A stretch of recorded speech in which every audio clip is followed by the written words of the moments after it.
Welcome back to super 50 classes. आज ये joint venture का पार्ट 2 वीडियो है। हमारे इन वीडियोस को ज़्यादा से ज़्यादा लाइक करें, सब्सक्राइब करें और अपने फ्रेंड्स के साथ भी इनको ज़्यादा से ज़्यादा शेयर्स करें। आज का पहला एमसीक्यूज है the parties to joint venture are called. Joint venture business में जो पार्टीज होती हैं उनको क्या कहा जाता है? ए ऑप्शन है को वेंचरर कहा जाता है, बी ऑप्शन है पार्टनर्स कहा जाता है, सी ऑप्शन है प्रिंसिपल एंड एजेंट कहा जाता है, डी ऑप्शन है फ्रेंड्स कहा जाता है। हम पहले भी डिस्कस कर चुके हैं कि जॉइंट वेंचर में जो पर्सन्स होते हैं, पार्टीज होते हैं, उनको क्या कहा जाता है? डी ऑप्शन तो बिल्कुल भी नहीं हो सकता है, इसको डिलीट कर दीजिए। सी ऑप्शन है principal and agent.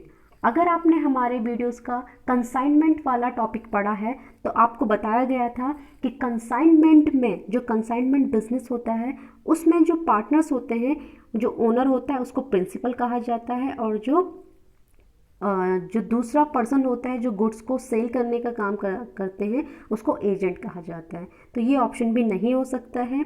B option है पार्टनर्स भी नहीं हो सकता है बिकॉज हमने पार्टनरशिप, अगर आप लोगों ने पार्टनरशिप पढ़ी है, अगर आप कॉमर्स के स्टूडेंट हैं तो जो पार्टनरशिप होती है तो उसमें जो पर्सन्स होते हैं बिजनेस करने के लिए जो इकट्ठा हुए रहते हैं तो उनको पार्टनर्स कहा जाता है।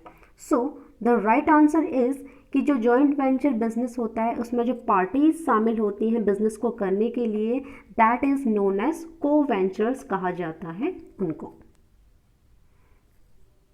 Next question, which of the following statement is true? ये कह रहा है इनमें से कौन सा स्टेटमेंट ट्रू है? ए ऑप्शन है co venturers always shares profit and losses equal. ये कह रहा है कि जो को वेंचरर्स होते हैं वो हमेशा प्रॉफिट्स को और जो लॉस या रिस्क होते हैं उसको इक्वली क्या करते हैं, शेयर करते हैं। बी ऑप्शन है number of co venturers can never be more than 2। ये कह रहा है कि जो को वेंचरर बिजनेस में जो नंबर ऑफ वेंचर्स होते हैं can never be more than 2, वो 2 से ज़्यादा नहीं हो सकते हैं। सी ऑप्शन है द रिलेशनशिप बिटवीन को वेंचरर इज प्रिंसिपल और एजेंट, और वो जो को वेंचरर्स का रिलेशन होता है आपस में वो प्रिंसिपल और एजेंट का होता है। डी ऑप्शन है को वेंचरर्स में contribute fund for running the venture. The correct answer is, इनमें से जो ट्रू स्टेटमेंट है वो होगी D option is correct, because को वेंचरर्स में contribute fund for running the venture. जो को वेंचरर होते हैं जॉइंट वेंचर बिजनेस में, जो को वेंचरर होते हैं वो क्या करते हैं, फंड कंट्रीब्यूट करते हैं, यानी कैपिटल कंट्रीब्यूट करते हैं वेंचर को चलाने के लिए। वेंचर का मतलब है यहाँ पे बिजनेस को, यानी कि जॉइंट वेंचर बिजनेस को चलाने के लिए जो को वेंचरर होते हैं वो फंड कंट्रीब्यूट करते हैं, दैट इज कैपिटल कंट्रीब्यूट करते हैं। So the correct answer is D. Come to the next question, following are the characteristics of joint venture। यहाँ पे एक्सेप्ट होगा, एक्सेप्ट। ये क्या कह रहा है कि following are the characteristics of joint venture except. इनमें से जॉइंट वेंचर के यहाँ पे कैरेक्टरिस्टिक्स दे रखे हैं एक को छोड़ के, सिवाय एक के। इनमें से कौन सा है वो जो जॉइंट वेंचर का कैरेक्टरिस्टिक नहीं होगा? ए ऑप्शन है no common firm name, B option है contribution of fund, C option है sharing of profit and loss, D option है none of this. So the correct answer is D, none of this, because joint venture का characteristic no common firm name, ये already discuss हो चुका है overview में कि joint venture जो business होता है उसमें फर्म का कोई भी कॉमन नेम नहीं होता है। कंट्रीब्यूशन ऑफ फंड, ये भी हम डिस्कस कर चुके हैं कि जो को वेंचरर होते हैं वो बिजनेस में क्या करते हैं, फंड कंट्रीब्यूट करते हैं, मीन्स कैपिटल भी कंट्रीब्यूट करते हैं। This is also right. And C option है sharing of profit and losses. बिल्कुल जॉइंट वेंचर बिजनेस में प्रॉफिट एंड लॉसेस को आपस में शेयर किया जाता है। तो सारे ही ये जो यहाँ पे स्टेटमेंट लिखी है वो सारे कैरेक्टरिस्टिक्स हैं जॉइंट वेंचर के। तो इसमें से आपका जो आंसर होगा वो होगा none of this, because all are characteristics of joint venture business. Next question, in case of joint venture a minor, ये कह रहा है कि जॉइंट वेंचर बिजनेस के केस में जो माइनर होता है, ए ऑप्शन है can be a co-venturer for the benefit of the venture, क्या वो एक को वेंचरर होता है जॉइंट वेंचर के बिजनेस में बेनिफिट के लिए। बी ऑप्शन है can be a co-venturer if all other को वेंचरर एग्री, क्या वो को वेंचरर हो सकता है अगर सारे को वेंचरर अग्री कर जाएं। सी ऑप्शन है can be a co-venturer if permitted by the competent authority, C option कह रहा है कि क्या वो को वेंचरर हो सकता है अगर सारे के सारे जो पार्टनर्स हैं वो अग्री कर जाएं। डी ऑप्शन है कैन नॉट बी अ को वेंचरर। So the right answer is D is the right answer, can not be a को वेंचरर।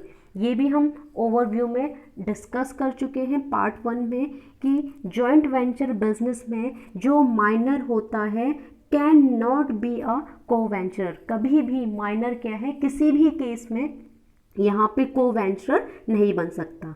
जबकि हमने पार्टनरशिप में पढ़ा था कि जो माइनर होता है वो प्रॉफिट में हिस्सा पाने के लिए क्या है पार्टनर बन सकता है, लेकिन को वेंचरर के केस में कैन नॉट बी अ को वेंचरर, को वेंचरर कभी भी नहीं बन सकता। Come to the next question. Next question है if separate set of books is maintained and discount is received at the time of purchase of goods, then such discount will be treated as, ये कह रहा है अगर एक separate set of books maintain की जाए and discount is receive, और discount receive किया जाए उस टाइम पे जब क्या किया गया हो गुड्स को परचेज किया गया हो। तो जब गुड्स को बिजनेस ने परचेज किया होगा और उसको जो डिस्काउंट मिला होगा उसको आप एक सेपरेट सेट ऑफ बुक्स में जो आपने मेंटेन कर रखी है डिस्काउंट को क्या ट्रीट करेंगे, कैसे इसको ट्रीट किया जाएगा बुक में। फर्स्ट ऑप्शन है income of joint venture has credited to joint venture account, क्या आप उस डिस्काउंट को इनकम मानेंगे जॉइंट वेंचर बिजनेस के लिए और उसको क्रेडिटेड कर देंगे जॉइंट वेंचर अकाउंट में। बी ऑप्शन है expense of joint venture has debited to joint venture account, क्या आप उस डिस्काउंट को एक्सपेंस की तरह ट्रीटेड करेंगे जॉइंट वेंचर बिजनेस में और उसको डेबिटेड कर देंगे जॉइंट वेंचर अकाउंट में। सी ऑप्शन है will not be recorded in books of account, क्या आप उस डिस्काउंट को जो बिजनेस ने यानी जॉइंट वेंचर ने जो डिस्काउंट रिसीव किया है क्या उसको आप रिकॉर्ड ही नहीं करेंगे बुक्स ऑफ अकाउंट में। डी ऑप्शन है क्रेडिटेड टू को वेंचरर्स अकाउंट, क्या को वेंचरर्स के अकाउंट में उसको क्रेडिटेड कर देंगे। तो इसका राइट आंसर होगा, so the right answer is A is the right answer, income of joint venture hence credited to joint venture account। जब joint venture business goods को परचेज करता है और उसको डिस्काउंट अगर रिसीव होता है सप्लायर से तो वो अपनी बुक्स में उसको क्या मानेगा, जॉइंट वेंचर बिजनेस की बुक में वो उसको इनकम मानेगा। और हमने रूल्स पढ़े हैं कॉमर्स के कि जो भी इनकम्स और गेन्स होते हैं उसको हम क्रेडिटेड करते हैं, लेकिन यहाँ पे क्रेडिटेड करेंगे जॉइंट वेंचर अकाउंट में। So the correct answer is A is the correct answer. Come to the next question. Next question है हमारा if separate set of books is maintained and bill of exchange received from customer is discounted then such discount will be treated as, यहाँ पे ये कह रहा है कि हमने यानी कि जॉइंट वेंचर बिजनेस ने बिल ऑफ एक्सचेंज रिसीव किया अपने कस्टमर से। जॉइंट वेंचर बिजनेस ने क्या रिसीव किया? बिल ऑफ एक्सचेंज रिसीव किया अपने कस्टमर से और उसको क्या करा दिया गया? डिस्काउंटेड करा दिया गया। Then such a discount will be, तो इस टाइप के डिस्काउंट को आप कैसे ट्रीटेड करेंगे जॉइंट वेंचर के बुक्स ऑफ अकाउंट में? ए ऑप्शन है income of joint venture has credited to joint venture account. B option है expense of joint venture has debited to joint venture account. C option है will not be recorded in joint venture books of account and D option है credited to co-venturers account. So the right answer is B is the right answer. Expense of joint ventures hence debited to joint venture account. सो अगर आपने receive किया यानी joint venture business ने bill of exchange receive किया अपने customer से और उसको डिस्काउंटेड भी करा दिया है, तो जो डिस्काउंट जो आपने रिसीव किया है, बिल ऑफ एक्सचेंज जो रिसीव किया और उस पर जो आपने डिस्काउंट अलाउड किया है अपने कस्टमर को, तो आप उसको दिखाएंगे expense of joint venture has debited to joint venture account. तो अपनी बुक में आप उसको, क्योंकि आप डिस्काउंट, जो जॉइंट वेंचर बिजनेस है वो डिस्काउंट दे रहा है अपने कस्टमर को, डिस्काउंट दे रहा है, रिसीव तो वो कर नहीं रहा। सो दैट्स वाई बिजनेस के लिए डिस्काउंट लेना तो इनकम हो जाएगा, लेकिन अगर वो डिस्काउंट दे रहा है तो वो बिजनेस के लिए, जॉइंट वेंचर बिजनेस के लिए एक्सपेंस हो जाएगा। और एक्सपेंसेस और लॉसेस हमने पढ़ा है कि उसको डेबिटेड किया जाता है, लेकिन यहाँ पे डेबिटेड किया जाएगा जॉइंट वेंचर अकाउंट में। So the B is the correct answer, expense of joint venture has debited to joint venture account. Come to the last question. Question number 7. Which of the following statement is false? इनमें से कौन सा statement false है?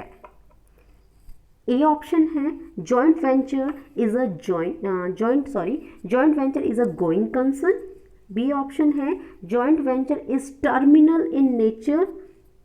C option है joint venture does not follow accrual basis of accounting. D option है the co-venturer shares the profit in agreed ratio. So the correct answer is A is the correct answer. Joint venture is a going concern. ये statement false है। Joint venture business जो होता है वो going concern concept पे काम नहीं करता है। क्यों नहीं करता है? क्योंकि हमने पढ़ा था कि जो जॉइंट वेंचर बिजनेस होता है it is a temporary business. ये एक टेम्पररी बिजनेस होता है जो एक शॉर्ट टर्म के लिए किया जाता है। जो उसकी जो पार्टनरशिप होती है, जॉइंट वेंचर की जो पार्टनरशिप होती है वो शॉर्ट टर्म के लिए, शॉर्ट पीरियड के लिए किया जाता है। ये एक टेम्पररी बिजनेस होता है, तो हम इसको क्या है, जॉइंट वेंचर को गोइंग कंसर्न नेचर का नहीं कह सकते, क्योंकि जो गोइंग कंसर्न कंसेप्ट कहता है कि जो बिजनेस है, जो बिजनेसमैन द्वारा जो बिजनेस स्टार्ट किया गया है वो फॉरसीएबल फ्यूचर तक चलता रहेगा। सो the correct answer is A is the correct answer. Joint venture is a going concern, ये एक फॉल्स स्टेटमेंट है। सो ये आज के क्वेश्चंस थे। आई होप आपको समझ में आए होंगे। आज के लिए आपके लिए थॉट है, consistency is the key of success. आप अपनी स्टडी को कंटिन्यू रखिए, कंसिस्टेंसी बना के रखिए और अपने टारगेट को जल्द से जल्द अचीव कीजिए। So please like and subscribe and share our channel. Thank you for watching.